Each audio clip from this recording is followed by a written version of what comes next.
तो देखिए जब दो ट्राइंगल, एक ABC दिया हुआ है, क्वेश्चन नंबर 8, एक ट्राइंगल दिया हुआ है आपको ABC और एक ट्राइंगल दिया हुआ है आपको RPQ। अच्छा देखो ABC को ऐसे लिखा है तो RPQ को ABC के अकॉर्डिंग लिखो RPQ।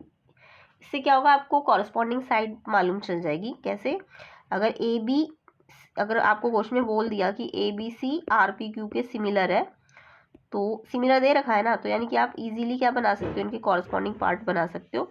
AB के कॉरस्पॉन्डिंग RP बनेगी, AB के कॉरस्पॉन्डिंग RP एक कट लगा दो, फिर BC के कॉरस्पॉन्डिंग PQ बनेगी, इसमें डबल कट लगा दो, और AC के कॉरस्पॉन्डिंग A और C first and third vertex है तो इसका भी फर्स्ट एंड थर्ड ले लो, तो ये वाला इसकी। ठीक है, अब ट्राइंगल अगर सिमिलर है तो दो प्रॉपर्टी लगती है, या तो सारे एंगल बराबर हो जाते हैं कॉरस्पॉन्डिंग, यानी एंगल A R के बराबर, B P के बराबर, C Q के बराबर, या फिर साइड्स के रेशियो बराबर होते, साइड बराबर नहीं होती, साइड्स के रेशियो बराबर होते हैं, या फिर तीसरा क्राइटेरिया दो साइड और उनके बीच के एंगल बराबर हो जाते हैं। ठीक है, या फिर दो एंगल भी बराबर होते तो सिमिलर हो जाते हैं। तो ये चार क्राइटेरिया होते हैं सिमिलैरिटी के। तो यहाँ पे मेरे को साइड वाला क्राइटेरिया ले लेना है क्योंकि मुझे साइड निकालनी है। तो मैं AB के कॉरस्पॉन्डिंग कौन सी साइड लूँगी, RP। ऐसे BC के कॉरस्पॉन्डिंग क्या लेंगे, PQ, और AC के कॉरस्पॉन्डिंग क्या लेंगे, RQ। वो हमें ट्राइंगल के से देखकर ही पता चल जाएगा। अब आपको मिसिंग क्या क्या दी हुई है क्वेश्चन में, AB 3 है, BC 5 है, तो मैं यहाँ लिख देती हूँ AB 3 है, AB 3, BC 5, AC 6 है, RP 6 है, PQ 10 है, और QR आपको निकालना है, ये X मान लो। वैल्यू पुट करते हैं, AB की जगह 3, RP की जगह 6, BC की जगह 5, PQ की जगह 10, AC आपको 6 दिया है और ये आपको फाइंड करना है।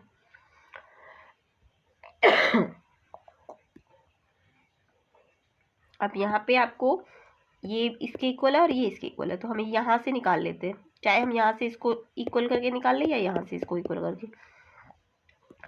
तो 5 से ये 10 कट जाएगा, 2 में क्रॉस मल्टीप्लाई कर लो, x को 1 से किया x बन जाए x, 6 और 2 से किया 6 2 जा 12, तो x 12 आ जाएगा, यानी जो आपका मिसिंग था ना साइड वो 12 आ जाएगी, यानी कि ऑप्शन ए आपका ठीक है, 12। नेक्स्ट देखते हैं क्वेश्चन नंबर 9।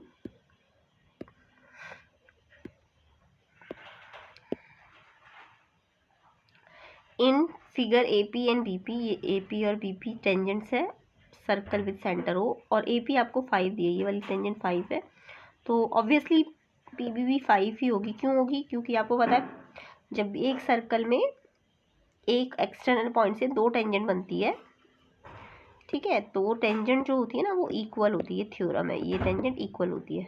जब भी एक एक्सटर्नल पॉइंट से दो टेंजेंट बनती है तो दोनों टेंजेंट इक्वल होती है, तो PA PB दोनों 5 5 की। और अगर टेंजेंट इक्वल है तो ये जो ट्राइंगल बना है अंदर देखो, ये अब एक ट्राइंगल की प्रॉपर्टी भी आपको पता है, अगर दो साइड इक्वल हो तो सामने वाले एंगल भी इक्वल हो जाएंगे, तो इस वाले एंगल को हम एंगल 1 ले लेते हैं, एंगल 1, और इस ट्राइंगल को एंगल 2, तो एंगल 1 और एंगल 2 भी इक्वल हो सकते हैं, है ना। जब अपोजिट साइड इक्वल है तो अपोजिट एंगल भी इक्वल हो जाएंगे। अब आपको क्या बोला है, APB 60 है, यानी कि ये वाला एंगल 60 दिया हुआ है, और निकालना कौन सा वाला है, find the length of chord AB chord की लेंथ निकालनी है आपको। तो देखो अगर ये दोनों एंगल इक्वल है तो इन दोनों एंगल को x मान लो। अब एक एंगल पता है 60 और बाकी दोनों इक्वल है, तो इससे दोनों एंगल निकल जाएंगे। आपको पता है ट्राइंगल में एंगल सम लगा दो 180, तीनों एंगल का सम 180, तो x 2x, 180 में से 60 को माइनस कर दो 120, फिर x निकालना है तो पहले तो 120 एज इट इज, 2 ये मल्टीप्लाई हो रहा है डिवाइड हो जाएगा, तो ये आ जाएगा 60, यानी कि एंगल 1 और एंगल 2 भी 60 के आ गए, यानी कि आपको पता चल गया कि एक इक्विलेटरल ट्राइंगल है, इसके सारे एंगल इक्वल आ गए ना 60 60 60, तो क्योंकि ABP जो है ये हमारा इक्विलेटरल ट्राइंगल है। ABP कैसा ट्राइंगल है, इक्विलेटरल, और इक्विलेटरल है तो ऑलरेडी AP और AB तो बराबर थे ही, ए पी और पी बी तो बराबर थे ही, यानी तीसरा भी बराबर आ गया ए बी, तो वो भी कितना आ जाएगा 5 ही आ जाएगा।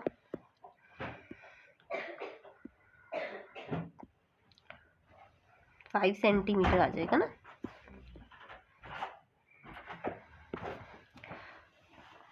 तो ये 5 तो ये इक्विलेटरल है, तो ये भी कितना आ जाएगा 5, कॉर्ड भी 5 आ जाएगी आपकी। नेक्स्ट क्वेश्चन देखो,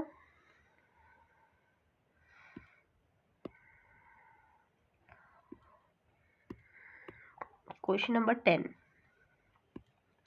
क्वेश्चन नंबर 10 में पूछा है in the triangle shown below angle Q T के बराबर है। एंगल क्यू ये वाला एंगल इसके बराबर है, और आपको बोला है expression for cos Q and sine T निकालना है। कॉस क्यू निकालना है आपको, कॉस क्यू। तो देखो कॉस क्यू निकालने के लिए आपको पता है क्यू यहाँ पे है ना, तो क्यू के साथ वाली साइड क्या होगी, बेस होगी। जो जहाँ पे एंगल होता है ये क्यू निकालना है ना आपको, तो क्यू पे जो साइड है वो बेस है, और क्यू की जो अपोजिट साइड है वो परपेंडिकुलर है, और जो 90 के अपोजिट है वो हाइपोटेन्यूज होती है। तो कॉस क्यू निकालना है, तो कॉस होता क्या है आपको पता होना चाहिए, बेस अपॉन हाइपोटेन्यूज होता है।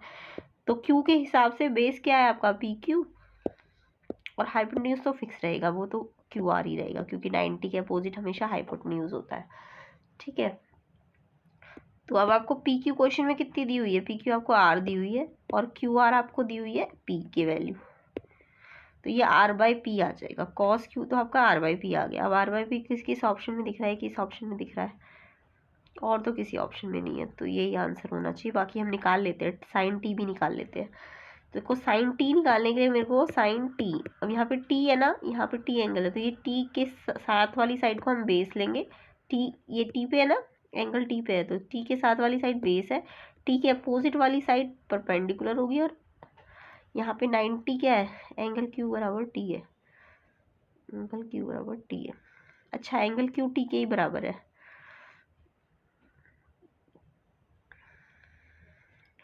तो यानी यहीं से निकाल सकते हैं हम।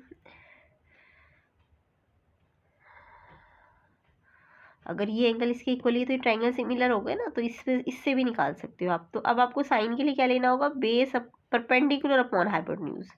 साइन के लिए क्या लेते हैं हम, परपेंडिकुलर अपॉन हाइपोटेन्यूज। परपेंडिकुलर क्या है यहाँ पे, परपेंडिकुलर है आपका, क्योंकि ये टी एंगल क्यू के ही बराबर है, तो ये ट्रायंगल सिमिलर है। तो मैं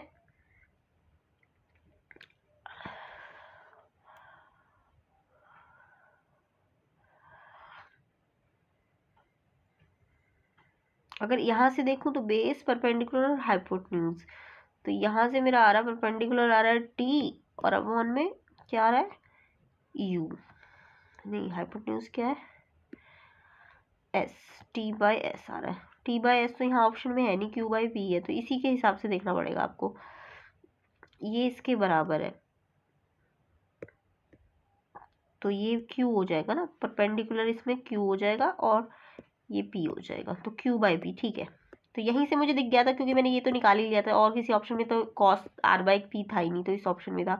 और क्योंकि हमें बोला ये ट्रायंगल इसके सिमिलर हो जाएगा ना, तो मेरे को इससे के इसके वेरिएबल्स नहीं लेने, इसी के वेरिएबल लेने, तो परपेंडिकुलर पर हाइपोटेन्यूज, तो क्यू बाई पी। तो जो ये है ये क्यू बाई पी हो जाएगा, तो ये ऑप्शन सी आपका करेक्ट हो जाएगा। ठीक है, आई होप आपको ये क्वेश्चन समझ आए होंगे। नेक्स्ट पार्ट में हम इसके बचे हुए क्वेश्चंस कर लेंगे, तो ये सारे क्वेश्चंस को हम नेक्स्ट पार्ट में कवर करेंगे। तो वीडियो को शेयर ज़रूर कीजिए, चैनल को सब्सक्राइब कर लीजिए, इनके आंसर्स आपको नेक्स्ट पार्ट में मिलेंगे।